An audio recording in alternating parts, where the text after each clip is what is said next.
Hindi porke kagawad ang tatay mo, aabusuhin natin ang kapangyarihan.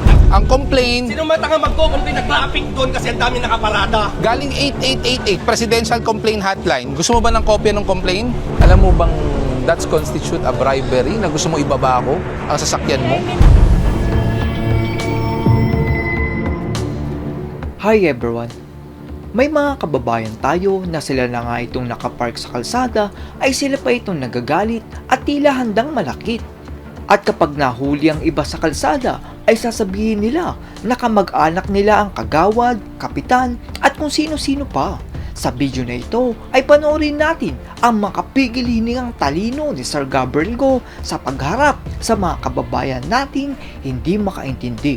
Panoorin natin ang video na ito. Nagkumpisa ang video sa pagwawala ng isang lalaki dahil natikita ng kanyang kotse na ang garahe ay kalsada. Sino yung nagwawala? Sino yung nagwawala? Boss, ba? Anong problema?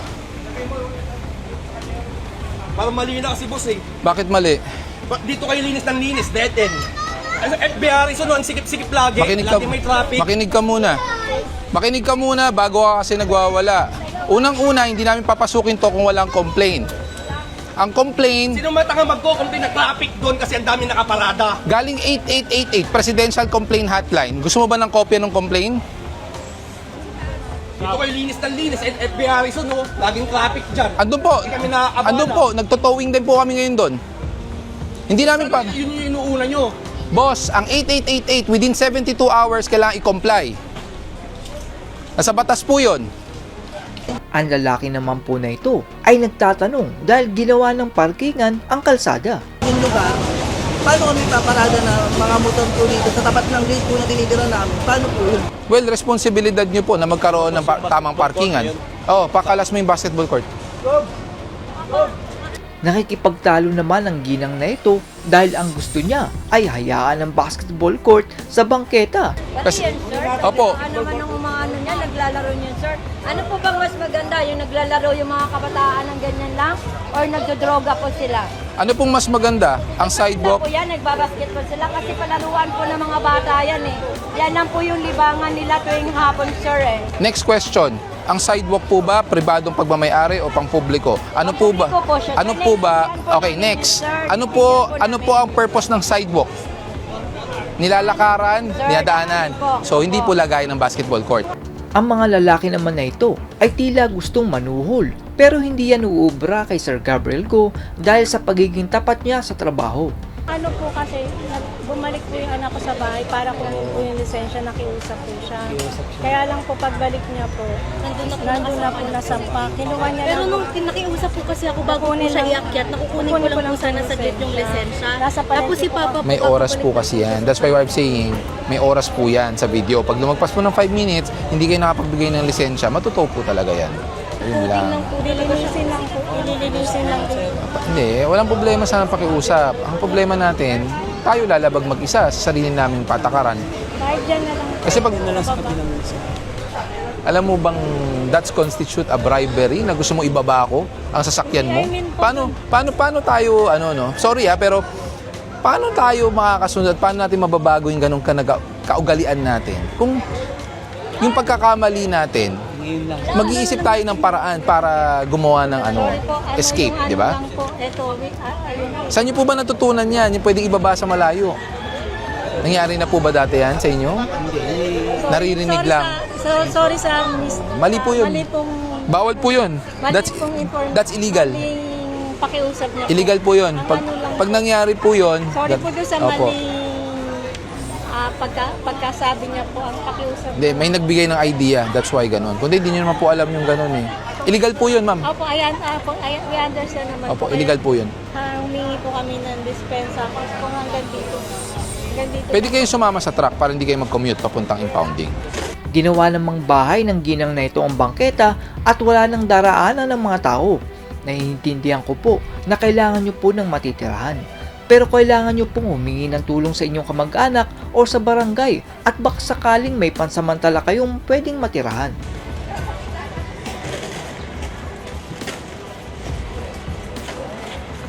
Kuya, ay ate ikaw na lang. Wala ba kayong pwesto? na mas maayos. Wala na kasi kuya akong asawa eh. Kailangan nyo kasi umanap ng pwesto kasi may complaint na rin po dito. So babalik-balikan po to. Eh, bangketa po kasi hindi po talaga pwedeng may tindahan. Kung dun sa loob. Yan. Baka dun sa loob. Pero hindi kayo, huwag kayo mag-i-extend dito sa bangketa. Ha? Kung gusto nyo gawin, yan, total, mayroong parang, ano yan, bakod, di ba? Doon na lang kayo mag-set up, kausapin nyo yung may-ari ng building, doon nyo i-set up yan, lagyan nyo na lang ng lona or whatsoever, basta itong sidewalk klaro pa rin. Doon na lang kayo maglagay. Oo. Yung mga paninda naman, Kuya Daniel. tatanggalin na po namin, wala na kayong paglalagyan din. Ay, may laman! Kunin nyo, may pera. Ang laki naman nito. Kuya, kasi yun ang gagawin ko doon, kuya. Wala kang paglalagyan din. Yan, gigibain na kuya eh. Tapos Huwag mo nang gibain yan. Doon mo na ipatong. yan na lang sa loob. Yan kasi Hindi na rin magkakasya yan eh. Kasya yan kuya. Kasi may ano. Paano kapag gagalaw? Hindi, pwede yan kuya. Kunin mo na lang yung mga laman. Yung mga laman na lang.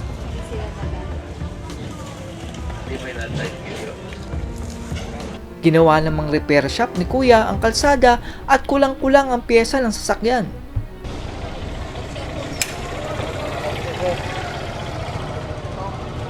Ha? Ano po? Sa'yo to? Tira kasi, dapat ko pa lang. Eh, maaalis mo ba to? Sa linggo kasi dapat i-alis nila si mapa-anda rin sa linggo eh. Eh, kaso boss, na-tow yung ibang sasakyan. Hindi natin pwedeng iwan to dito. Marereklamo po tayo. Hindi mamaya, sir na ba't ko mamaya ito ipapahan. Hindi, kailangan nga maalis na ngayon. Kasi yung mga ibang sasakyan, na-tow na. May iwan yung sa'yo. Sige sir, mamaya hapon dito ako to. Hindi po pwede mamayang hapon, sir. Kailangan ngayon nga po. Ako na tagahilan sir. Eh, kung Kaya lang ko ito. mapapaandar nyo ba yan? Tira kasi, papalitan pisa. Kaya nga po, so umaandar po ba o hindi? Stalled na po yan, kung ganon. Halika. Nahuli naman ang jeep na ito dahil nakapwesto ito sa no parking sign. Kuya, pabasa po. Ha? Peram na lang po ng lisensya. Yung isa. Kumakain lang daw ang driver ng taxi pero nakahambalang ang kanyang kotse sa gitna ng kalsada. Boss, pera muna ng lisensya mo. Sir, kumain lang po, sir. Pera po ng lisensya muna. Sir, Sige po, papresent po ng lisensya. May lisensya po ba kayo? O sige, papresent po. kumain lang po, sir. Sandali lang po, sir. Opo, kahit na kumain tayo, alam niyo naman, Buendia to, Hilpuyat, bawal ang parking dito. May nakalagay naman kuya, hindi naman kami nagkulang sa paalala, ha? Si sir, ano sir, dito na po, sir eh. Opo, pera po muna ng lisensya, ha? Kumain lang po, sir eh. Meron naman tamang parkingan, kuya. Kumain lang po, sir eh. Opo, may tamang parkingan. Ay sir, nasaan po yung portal nyo? Wala po, kumain pa ako eh. Kumain lang po.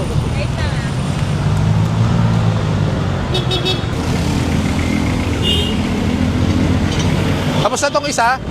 Natikita na to? Amigera, natikita na to? Wala pa ata, Wae. Ha? Wae, okay na to? Okay. Nakaharang naman ang hybrid na sasakyan na ito sa bangketa na dapat ay lakaran ng mga tao. Sama nyo nga yung ano, sama nyo yung van. Sama nyo yung van.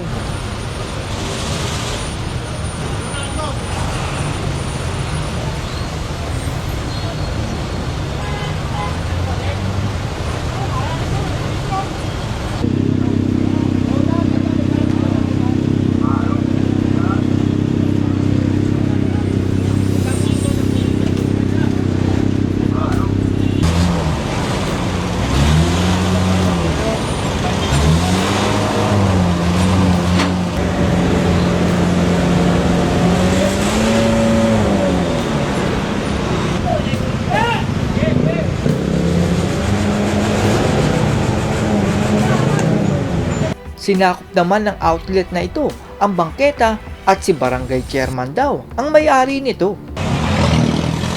Ate, bakit ka po nasa bangketa? Bawal po kayo dito. Pwede po bang tatanggalin po natin yung mga gamit niyo po, kailangan niyo pong ilabas. Labas ka muna ate para yung mga gamit matanggal natin, ha? Chairman po, barangay chairman? Barangay chairman, nagpalagay sa inyo dito. Ayun lang po. Bakit dito? Bangketa po to.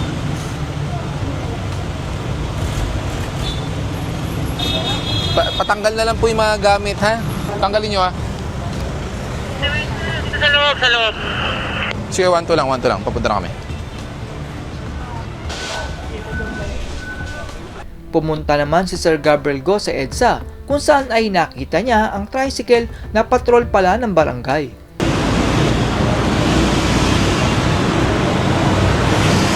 Unang-una, may lisensya ka. Pangalawa, alam mo bang may tricycle ban? Bawal kayo sa EDSA. Pangatlo, nasan plaka mo? Asan yung plaka? Wala kayong plaka. Pang-apat, bawal po yan. Yung may hatak kayong ganun. Asan yung RCR nito?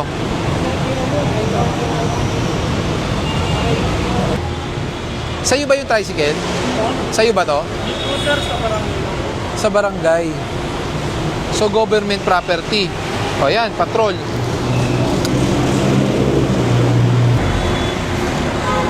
Lagay mo ng ano, yung plate number not attached.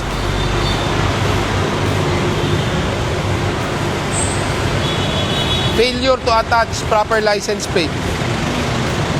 Tapos kailangan nyo pong bumalik. Hindi ko kayo papayagan na dumaan dito. Nahuli naman ang tricycle na ito dahil tricycle ban pala sa EDSA at wala itong plaka. Magugulat kayo dahil itong dalawang lalaki pa ang may ganang magalit. May lisensya po ba kayo? Ayan po. Sige po, peran po ng lisensya. May plaka ba? Wala rin plaka. Lagi po kami dumadaan dito. Matagal na pong bawal. Lagi kami dumadaan dito. Pinapayagan po kayo? Lagi daw dumadaan. May mga ano dito. Pinapayagan daw. Lagi kami nadaan dito. Kagawad po ito. Kasi kay kagawad po. Ha? Balik po kayo. Hindi kayo pwede dito.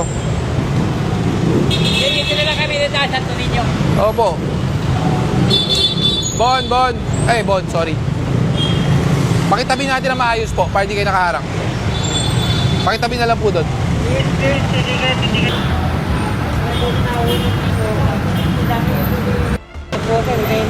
Ayan. Pag may MMD, hindi ka tinitikitan dito. Halos araw-araw kami dito dumadaan. Yun nga problema eh. Diyan yung mga MMD na yan. Yun nga po eh. Kaya nga sinasabi ko doon sa mga nandito, dapat nanguhuli kasi hindi consistent. Pero kayo alam nyo, hindi nyo alam bawal. O alam nyo? Bawal, yung tatawid lang, di ba? Hindi tatawid. Mali! Ang pwede, tawid. Ang bawal, diretso, mag-traverse. Dito lang kami po. Saka- Malibay. Boss, pag sinabing Kasi cross, matraffic po sa kami Santo Niño. Teka, makinig ka muna para hindi ka nagkakamali. Pag sinabing tawid, mula sa kanto ng top na yan, tawid ka sa kabilang top. Kaso nga lang, Ibang problema, matraffic ka po. ang problema, tricycle ban po ang EDSA. So, bawal po ang tricycle sa EDSA. Alam niyo po yun o hindi? O, di ba? Hindi naman tricycle to eh. Ano tawag mo dito? Deliver lang yun. Ano tawag mo dyan kung hindi tricycle yan? Deliver lang po yan. Ano nga tawag po sa ganung... Tricycle yun. Ang tricycle, 3 wheels po. Sinasakyan ng pasahero. Yun talaga. Di ba? Kuha ka, tingnan mo yung registration nito kung ano nakalagay. Kasi mali yan.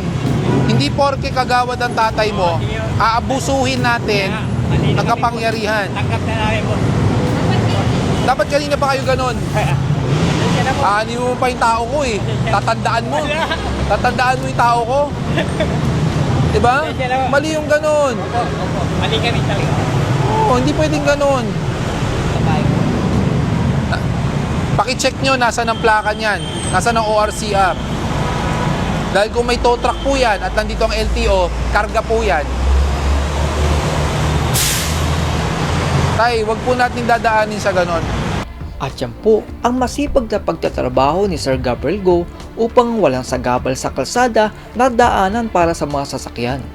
Sa lahat po ng ating mga kababayan ay hindi naman po masamang magkaroon ng sasakyan. Pero dapat po ay meron kayong garahe na nakalaan para sa inyong mga kotse. Hindi po yung garahe nyo ay kalsada tapos pag nasita kayo ay magagalit kayo na parang pagmamay-ari nyo ang kalsada. Paano na lang po kung may emergency tulad ng sunog at may kailangan itakbo sa ospital? Magiging sagabal po ang inyong mga sasakyan at lahat ay hindi makakadaan. Hindi po ibig sabihin na tapat ng inyong bahay ay pagmamay-ari nyo na. Ginawa po ang kalsada upang maging daanan at hindi garahe ng inyong mga sasakyan. That's all everyone. Salamat sa inyong panonood. This is Jack and you're watching Biker Drone.